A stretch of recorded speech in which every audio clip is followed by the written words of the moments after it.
Pepper spray went flying through the air in downtown Seattle as the Occupy movement took over a street and intersection. King 5's Natasha Ryan joins us with new information tonight. Natasha. We now know there were 6 arrests made between this afternoon and later this evening. Now, we're out here at this intersection in 5th and Pine because this is where part of the mayhem took place, where one of 2 pepper spraying incidents happened. And we understand that among those hit, a priest, an 84-year-old woman, and a pregnant woman.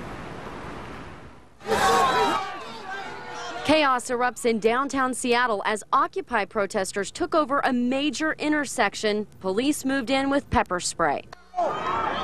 Some came prepared, gas masks and iPhones to record it all, while others were not ready. Milk and water, the only break from the burning sensation. Dozens of protesters were hit, including this pregnant woman. An 84-year-old elderly woman was also sprayed, and just moments before, one woman had told us about taking a breather. Folks thought that we'd take a little short rest here. But that wasn't in the cards. This was the second time today pepper spray was used, the first in Belltown. They decided that we needed to be up on the sidewalk. After several warnings, police broke up the crowd after a 17-year-old girl tried to hit an officer with a stick. Tonight, much calmer. Protesters are back at SCCC where they camp. But one Capitol Hill resident says this latest behavior is just part of the reason he wants them to leave. You know, taking over the street and yelling and screaming and walking, isn't going to solve any of the problems of this nation.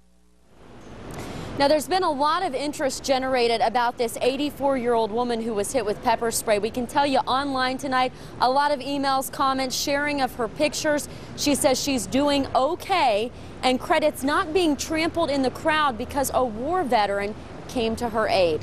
Live in Seattle, Natasha Ryan, King 5 News. Thanks, Natasha. The Occupy protest may change the way the city of Seattle conducts business with banks. The city council passed a resolution to examine its banking practices. Right now, the city does banking with Wells Fargo. Each day, the city processes $4.7 million in city light payments, licenses, fees, and water bills. But the city cannot easily change banks. State law limits Seattle to $100,000 deposits in credit unions.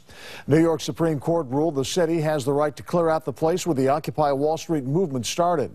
The city moved protesters out of Zuccotti Park, saying free speech does not mean pitching tents and setting up camp for months at a time.